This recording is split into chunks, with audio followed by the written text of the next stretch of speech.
if I one day have the option, this is what I want. And then I had the option in 2010. I've had the car ever since. I'm never, ever going to sell it. It's truly a masterpiece that stood the test of time. There's some great cars from history that are recognized as being great in their time. This car is still great. Have you taken it on the racetrack? I have. It's terrible at that. Well, I don't want to say it's terrible at that. That's not what it's designed for. It's designed for the road.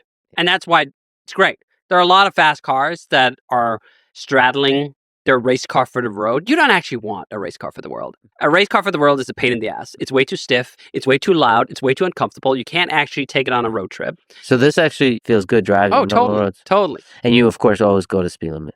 Always. This is why I love having this car in Spain, because they're a little more relaxed. Not entirely relaxed, but more relaxed than they are in a lot of places. In Denmark, I kid you not, if you are on the highway and you go more than twice the speed limit, they confiscate your car and keep it. You're not getting it back. They don't even care if it's your car or not. Like if you were borrowing my car and you went twice the speed limit, it's gone. So they don't do that in Spain. I mean, they in most places except for the German Autobahn, they get pissy if you go twice the speed limit for all sorts of fair reasons. I'm not advocating that you should be going much more than that. But there are certain special roads where you can't open things up and no one's in harm's way. And that's an incredible sensation. And I do think that some of those speed limits actually are kind of silly. And I'm not just saying that in a vacuum. In Germany, they have the glorious Autobahn. And on the Autobahn, there is no speed limit in a bunch of segments. And they're so committed to their speed limitless Autobahn, which is, by the way, very weird of Germans. They usually love rules. They usually are very precise about it. And then they have this glorious thing called the Autobahn. There was a great case a couple of years ago where a guy took out a Bugatti Chiron, went 400 kilometers an hour on the Autobahn. And he filmed it and put it on YouTube. And a case was brought against him because even though they don't have a speed limit, they do have rules that you can't drive recklessly. And he won the case. He wasn't driving recklessly. He was just going very, very fast. I've done the Autobahn a couple of times. My wife and I went on a road trip in Europe in 2009, and I got the Lamborghini Gallardo we were driving up to 200 miles an hour. And I'd driven 200 miles an hour or close to it on a racetrack before. That feels like one thing. Driving on a public road 200 miles an hour feels really, really fast. Scary? Actually, a little scary, yes, because you constantly think like on a racetrack, you know the road, you know the surface, you can walk the track most of the time, you can know if there's a dip. On a public road, you can't know if there's suddenly a pothole. Presumably, there's not going to be a pothole on the German Autobahn, but it does feel a little scary, but also exhilarating. Speed is just intrinsically really fun. I don't know anyone I've taken out in a fast car. Well, actually, I do know a few people. Most people I take out in a fast car, they grin. It's a human reaction to grin when you go really fast. Do you know what the fastest you've ever gone? That's probably at Le Mans. I think when the LMP2s were at their maximum power and had 600 horsepower and really sticky tires, we were going 340 kilometers an hour, which is just over 200 miles an hour, a bit over 200 miles an hour. That does feel fast. And it's really interesting with speed is that the difference between going, let's say, 150 and 160 doesn't feel that much, actually, those 10 miles an hour. But the difference between going 190 and 200 feels crazy faster, which as a percentage change is actually less than going from 150 to 160. But there's some sense of exponentiality once you get up to those limits, where it's just on a complete different level. Yeah, because to me, like 110, 120 feels fast. 200. That's crazy. It really is crazy. I got to ask you about the details of your programming setup, the IDE, all that kind of stuff. Let's paint the picture of the perfect programming setup. Do you have a programming setup that you enjoy? Are you very flexible? Like how many monitors? What kind of keyboard? What kind of chair? What kind of desk? It's funny because if you'd asked me, let's see, a year and a half ago, I would have given you the same answer as I would have given anyone for basically 20 years. Uh-huh. I want a Mac. I like the Magic Keyboard. I like the single monitor. Apple makes an awesome 6K 32-inch XDR screen that I still haven't found anyone who've beaten, that I still use, even though I switched away from Apple computers. I still use their monitor because it's just fantastic. But I've always been a single screen kind of guy. I do like a big screen, but I don't want multiple screens. I've never found that really works with my perception. I want to be able to just focus on a single thing. I don't want all of it all over the place. And I've always used multiple virtual desktops and being able to switch back and forth between those things. But the setup I have today is Linux. I switched to a little over a year ago after I finally got fed up with Apple enough that I couldn't do that anymore. And then I use this low-profile mechanical keyboard called the Low-Free Flow 84, which is just the most glorious sounding keyboard I've ever heard. I know there are a lot of connoisseurs of mechanical keyboards that'll probably contest me on this. This is too thocky or too clicky or too clacky or whatever. But for me, the Low-Free Flow 84 is just a delight that I did not even know existed, which is so funny because, I mean, I've been programming for a long time. Mechanical keyboards have been a thing for a long time. And the keyboard, when you look at it like this, it just kind of, it looks plain. It doesn't look extravagant, but the tactile sensation you get out of pushing those keys, the talky sound that you hear when the keys hit the board, it's just sublime. And I'm kicking myself that I was in this Mac bubble for so long that I wasn't even in the market to find this. I knew mechanical keyboards existed, but to be blunt, I thought it was a bit of a nerd thing that only real nerds that were much more nerdy than me would ever care about. And then I got out of the Apple bubble, and suddenly I had to find everything again. I had to find a new mouse, I had to find a new keyboard, I had to find everything. And I thought, like, all right, let me give mechanical keyboards a try. And I gave quite a few of them a try. The Keychron is one of the big brands in that. I didn't like that at all. I tried a bunch of other keyboards. And then I finally found this keyboard, and I just went like, angels are singing. Where have you been my whole life? We spent, as programmers, so much of our time interacting with those keys. It really kind of matters in a way I didn't fully appreciate. I used to defend the Apple Magic keyboard. Like, hey, it's great. It's actually a great keyboard. And I think for what it is, this ultra low profile, ultra low travel is actually a really nice keyboard. But once you've tried a longer travel mechanical keyboard, there's no going back.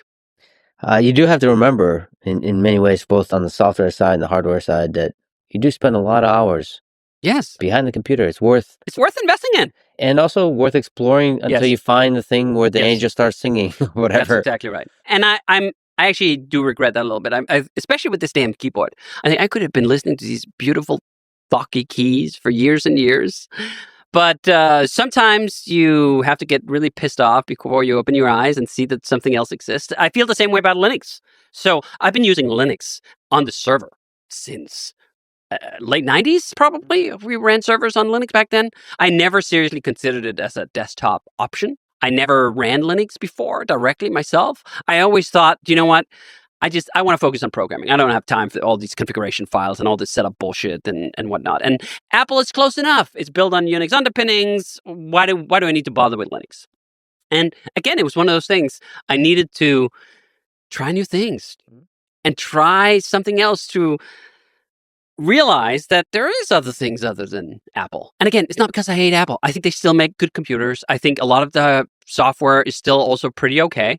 But I have come to realize that as a web developer, Linux is just better. Yeah. Linux is just better. It's closer to what I deploy on. The tooling is actually phenomenal. And if you spend a bit of time setting it up, you can record a reproducible environment that I've now done with this AmaCube concept or project that I've done, that I can set up a new Linux machine in less than 30 minutes, and it's perfect. It's not pretty good. It's not like I still need to spend 2 hours on it. It's perfect because you can code all aspects of the development environment into this. And I didn't know. I didn't even know, to be fair, that Linux could look as good as it can. If you look at a stock Ubuntu or Fedora or boot, I mean, not that it's ugly, but I'd pick the Mac any day of the week. You look at AmaCube. I mean, I'm biased here, of course, because I built it with my own sensibilities. But I look at that and go like, this is better. This is beautiful. And then you look at some of those true Linux rising setups where people go nuts with everything, and you go, oh yeah, I remember when computers used to be fun in this way, when there was this individuality and this setup, and it wasn't just all bland, the sameness. And I think that's the flip side sometimes of something like Apple, where they have really strong opinions, and they have really good opinions. They have very good taste, and it looks very nice, and it also looks totally the same. And Linux has far more variety and far more texture and flavor. Sometimes also annoyances and bugs and whatever. But I run Linux now. It's Ubuntu based with the AmaCube stuff on top, the low-free keyboard. I use a Logitech, what's it called? The MS3 mouse, which I love how it feels in my hand. I don't love how it looks. I actually was a Magic Mouse stan for the longest time. I thought it was genius that Apple integrated the trackpad into a mouse, and I used that. And I always thought it was ridiculous that people would slag it just because you had to charge it by flipping it over, because the battery would last for 3 months and then you'd charge it for half an hour. I thought, like, that's a perfect compatibility with my sensibilities. I don't mind giving up a little inconvenience if something's beautiful, and that Magic Mouse is beautiful. But it wasn't going to work on Linux, so I found something else. The MS3 is nice, but I sometimes do wish, like, the Magic Mouse is pretty good. Yeah, Linux is really great for customizing everything, for tiling, for macros, for all of that. I also do the same in Windows with AutoHotkey, where you just customize the whole thing to your preferences. If you're a developer, you should learn how to control your environment with a keyboard. It's faster, it's more fluid. I think one of those silly things I've come to truly appreciate about my Amacoup setup is that I can, in whatever time it takes to refresh the screen, probably 5 milliseconds, switch from one virtual desktop to another. Even on Windows, can't get it that smooth. You can get close, can't get it that smooth. On Mac OS, for whatever reason, Apple insists on having this infuriating animation when you switch between virtual desktops, which makes it just that you don't want to. You don't want to run full screen apps because it's too cumbersome to switch between the virtual desktops. The kind of immediacy that you can get from a wonderful Linux setup in that regard is just next level. Yeah, and it seems like a subtle thing, but difference in milliseconds and the latency between switching the virtual desktops, for example. I don't know, it changes. It changes how you use a computer. It really does. Similar thing with VR, right? If there's some kind of latency or yes. like, it just completely takes you out of it. Yeah. And it's funny, I actually had to watch, I think it was the Primogen on YouTube when he was showing off his setup. And I was seeing how quickly he was switching between those virtual desktops. And I'd always been using virtual desktops, but I didn't like switching too much because just of that latency. And it's like, oh, you can do that on Linux? Oh, that's pretty cool. Yeah. So I run that, and then my editor of choice now is NeoVim. Oh, good. All right. Well, we're out of time. No. All right. You did, for many, many years, you used, what is it, TextMate? Yes, TextMate. Yeah. That was the main blocker of moving away from Apple. Everything else, I thought, you know what, I can swing it. But TextMate was, and is, a wonderful editor. One I helped birth into this world. The programmer, Alan Ugo, is a good friend of mine, all the way back from the party days when we were lugging our computers around. And he was a big Mac guy. And in 2005, he was writing this editor. And I helped him with the project management of kind of keeping him on track, keeping him focused on getting something released, because I really wanted it for myself. And I thought this was the last editor. I thought I was never going to switch. Forgive me for not knowing, but how featureful is this editor? It's quite featureful, but it's a GUI-driven editor in some regards. It was really early on with ways of recording macros and having sort of sophisticated syntax highlighting, and it did a bunch of firsts, and it was just a really pleasant editing experience. I think these days, a lot of people would just use VS Code. VS Codes exist in the same universe as TextMate in some ways, and actually I think is compatible with the original TextMate bundles, the original TextMate format. So it really trailed a path there, but it also just didn't evolve. Now, a lot of people saw a huge problem with that. They were like, oh, it needs to have more features, it needs to have all these things. I was like, I'm happy with this text editor that hasn't changed at all, basically, when Alan stopped working on it for a decade or more. I don't need anything else. Because as our original discussion went, I don't want an IDE. I don't want the editor to write code for me. I want a text editor. I want to interact with characters directly. And NeoVim allows me to do that in some ways that are even better than TextMate. And I love TextMate. But BI, as you know, once you learn the commands, and I sometimes feel like BI fans overplay how difficult it is to learn because it makes them perhaps seem kind of more awesome that they were able to do it. It's not that difficult. And it doesn't take that long, in my opinion, to learn just enough combo moves to get that high of, holy shit, I could not do this in any other editor. How long did it take you? And by the way, I don't know. I haven't yet. Oh, I know intellectually, but just like with kids, I haven't. You haven't? I haven't gone in all the way, and I haven't used Vim. You have a treat in mind. Well, I switched in I had 3 days when I switched here about a year ago. I had 3 days of cursing, where I thought it was absolutely terrible and that it was never going to happen. And I had 3 days of annoyance. And already the next week, I was like, this is sweet. I'm not going anywhere. Oh, wow. But I also had a bit of a head start. About 20 years ago in the early 2000s, I tried Vim for like a summer. and it didn't stick. I didn't, for whatever reason, love it at the time, but NeoVim is really good. The key to NeoVim is to realize that you don't have to build the whole damn editor yourself. So a lot of NeoVim stands are like, here's how to write the config from scratch over 17 episodes. It's going to take you 3 weeks. I don't care that much. I love a great editor. I love to tailor it a little bit, but not that much. So you have to pair NeoVim with this thing called LazyVim. LazyVim.org is a distribution for NeoVim that takes all the drudgery out of getting an amazing editor experience right out of the box. Ridiculous question. We talked about a bunch of programming languages. You told us how much you love JavaScript. It's your second favorite programming language. Would TypeScript be the third then? TypeScript wouldn't even be in this universe. Okay. I hate TypeScript as much as I like JavaScript. So what you hate? Oh man, I'm not smart enough to understand the math of that. Okay. Before I ask about other programming languages, if you can encapsulate your hatred of TypeScript into something that could be human interpretable, what would be the reasoning? The JavaScript smells a lot like Ruby when it comes to some aspects of its metaprogramming. And TypeScript just complicates that to an infuriating degree when you're trying to write that kind of code. And even when you're trying to write the normal kind of code, none of the benefits that accrue to people who like it, like autocompletion, is something I care about. I don't care about autocompletion because I'm not using an IDE. Now, I understand that that is part of what separates it and why I don't see the benefits. I only see the costs. I see the extra typing. I see the type gymnastics that you sometimes have to do, and where a bunch of people give up and just do any instead, right? Like that they don't actually use the type system because it's just too frustrating to use. So I've ever only felt the frustration of TypeScript and the obfuscation of TypeScript in the code that gave me no payoff. Again, I understand that there is a payoff. I don't want the payoff. So for my situation, I'm not willing to make the trade, and I'm not willing to take a language that underneath is as dynamic of a language as Ruby is, and then turn it into this pretend statically typed language. I find that just intellectually insulting. Do you think it will, and do you think it should die, TypeScript? I don't want to take something away from people who enjoy it. So if you like TypeScript, all the most part of you. If you're using TypeScript because you think that's what a professional programmer is supposed to do, here's my permission. You don't have to use TypeScript. There's something deeply enjoyable about a brilliant programmer such as yourself, a DHH talking shit. It's like one of my favorite things in life.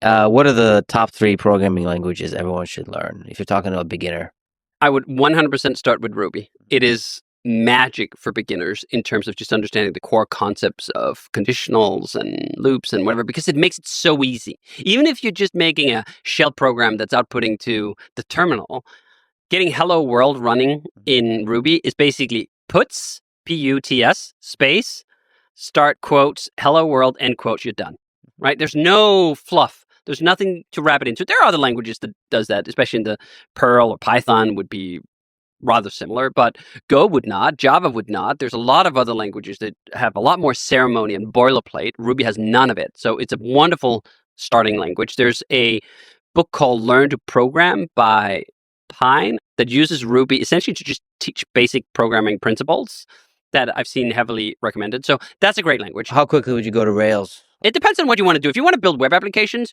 go to Rails right away. Learn Ruby along with Rails, because I think what really helps power through learning programming is to build programs that you want, right? If you're just learning it in the abstract, it's difficult to motivate yourself to actually do it well. Some people learn languages just for the fun of them.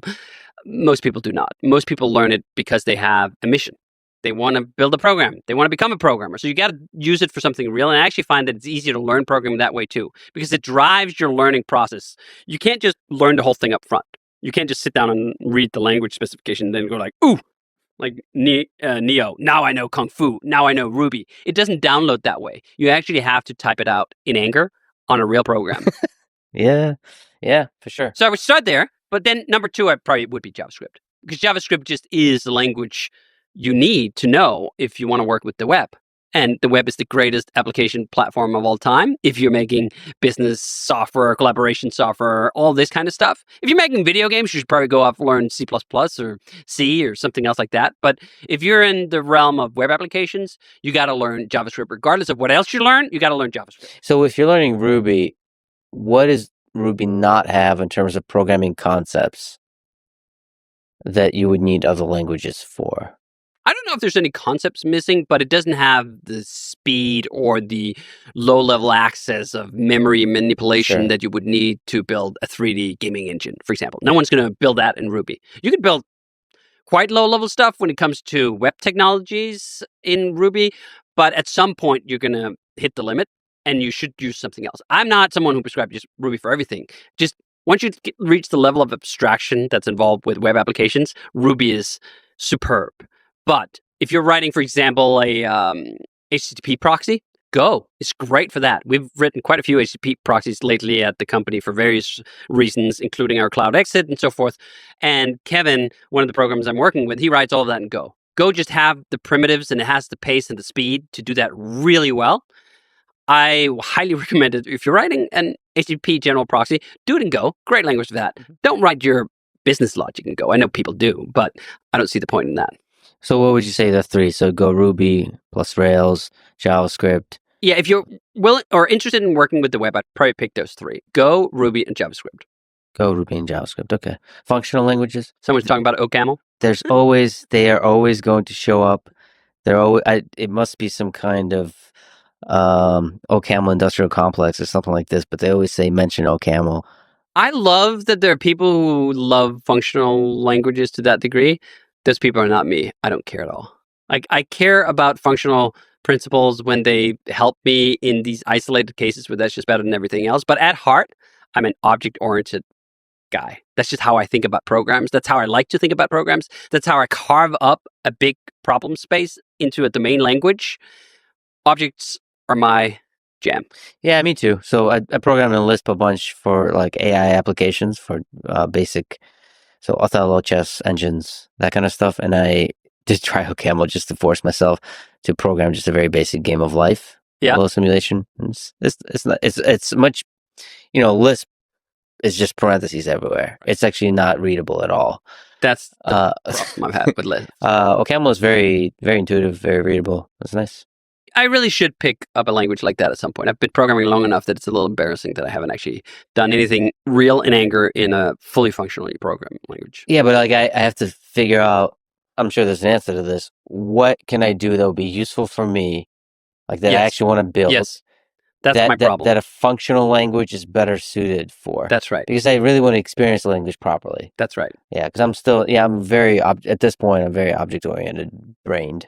Yes. Yeah. And that's my problem too. I don't care as much about these low-level problems in computer science. I care about the high level. I care about writing software. I care about the abstraction layer that really floats well with web applications and business logic. And I've come to accept that about myself, even though, as we talked about when I was a kid, I really wanted to become a games programmer. And then I saw what it took to write a collision detection engine. And I go like, yeah, that's not me at all. I'm never going to be into vector matrix manipulation or any of that stuff. It's way too much math. And I'm more of a writing person than I am of a math person. I mean, just in the way you were speaking today, you have like a poetic, literary approach to programming. Yes. Yeah, that's actually exactly right. So I did actually a keynote at RailsConf 10 years ago where I called myself a software writer. I mean, I'm not the first person to say that. Software writer has been in the vernacular for a long time, but the modern identity that most programmers adopt when they're trying to be serious is software engineer. And I reject that label. I'm not an engineer. Occasionally, I dabble in some engineering, but the vast majority of the time, I'm a software writer.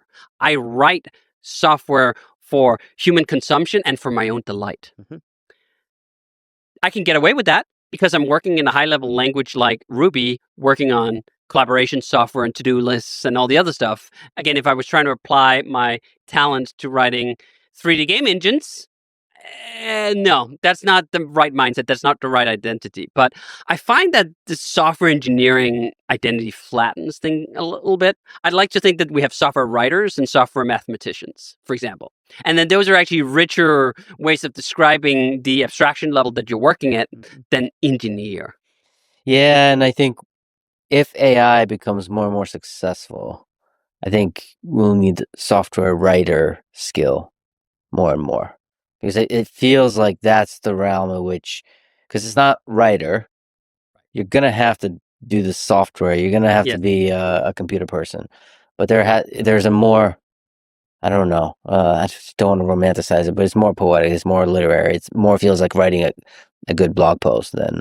I actually wish that AI had a bit higher standards for writing. I find the fact that it accepts my slobby, incomplete sentences a little offensive. I wish there was like a strict mode for AI where it would snap my fingers if I was just feeding it keywords and like, speak proper, do pronunciation, do punctuation. Because I love that. I love crafting a just right sentence that hasn't been boiled down, that it has no meat on it, has no character in it. It's succinct. It's not overly flowery. It's just right. That writing phase to me is just addictive. And I find that when programming is the best, it's almost equivalent exactly to that. You also have to solve a problem. You're not just communicating a solution. You have to actually figure out what are you trying to say. But even writing has that. Half the time when I start writing a blog post, I don't know exactly which arguments I'm going to use. They develop as part of the writing process. And that's how writing software happens too. You know roughly the kind of problem you're trying to solve. You don't know exactly how you're going to solve it. And as you start typing, the solution emerges. And actually, as far as I understand, you and Jason are working on a new book. It's in the early days of that kind of topic. I think he said he tweeted that it's going to be titled something like "We don't know what we're doing" or "Up front" or something like that. That kind of topic, and you figure out along the way. That's a big part of it. Trying to give more people the permission to trust their own instincts and their own gut, and realizing that developing that supercomputer in your stomach is actually the work of a career, and that you should not discard those feelings in preference to or not even complicated, to analytics, to intellectualism. Very often when we look at the big decisions we've had to make, they've come from the gut, where you cannot fully articulate, like, why do I think this is the right thing? Well, because I've been in this business for 20 years and I've seen a bunch of things and I've talked to a bunch of people, and that is percolating into this being the right answer. A lot of people are very skeptical about that in business, or unable to trust it because it feels like they can't rationalize. Why are we doing something? Well, because I feel like it, damn it. That's a great privilege of being a bootstrapped independent founder who don't owe their business to someone else and doesn't have to produce a return. Because I feel like a lot of the bullshit really creeps in when you're trying to rationalize to other people why you do the things you do and why you take the decisions that you do. If you don't have anyone to answer to, you're free to follow your gut. And that's a hell of an enjoyable way to work. And it's also, in very often, the correct way to work. Your gut knows a lot. Like, you can't articulate it, but it's spot on more times than not. Yeah, having to make a plan can be a paralyzing thing. I suppose there's different kinds of brains. And first of all, I can't wait to read that book if it materializes. I often feel like in the more interesting things I do in my life, I really don't know what I'm doing up front. And I think there's a lot of people around me that care for me that really want me to know what I'm doing. They're like, "What's the plan? Why are you doing this crazy thing?" And if I had to wait until I have a plan, I'm not going to do it. They have different brains on this kind of stuff. Some people really are planners, and it maybe energizes them. But I think most creative pursuits, most really interesting, most novel pursuits are like, you kind of have to just take the leap and then just figure out as you go. My favorite essay in Rework is the last one, and it's entitled "Inspiration is Perishable." And I think that captures a lot of it, that if you take the time to do a detailed plan, you may very well have lost the inspiration by the time you're done. If you follow the inspiration in that moment and trust your gut, trust your own competence that you will figure it out, you're going to get so much more back. You're going to go on the adventure you otherwise wouldn't have, whether that's just a business decision or a life decision.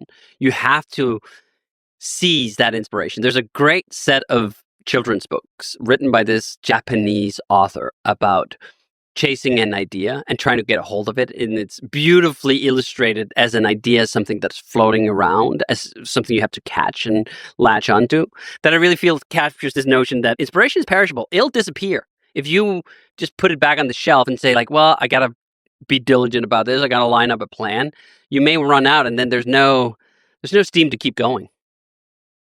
I have to ask about open source. What does it take to run a successful open source project. You've spoken about that it's a misconception that open source is democratic. It's actually meritocratic. That's a beautiful way to put it. So there's often is a kind of a benevolent dictator at top, often. So can you just speak to that, having run successful open source projects yourself and being a benevolent dictator yourself? Which is going to be a bit of a biased piece of evidence here, but Why monarchy? Great. Best. We should definitely have dictators, and they should control everything, especially when the dictator is me.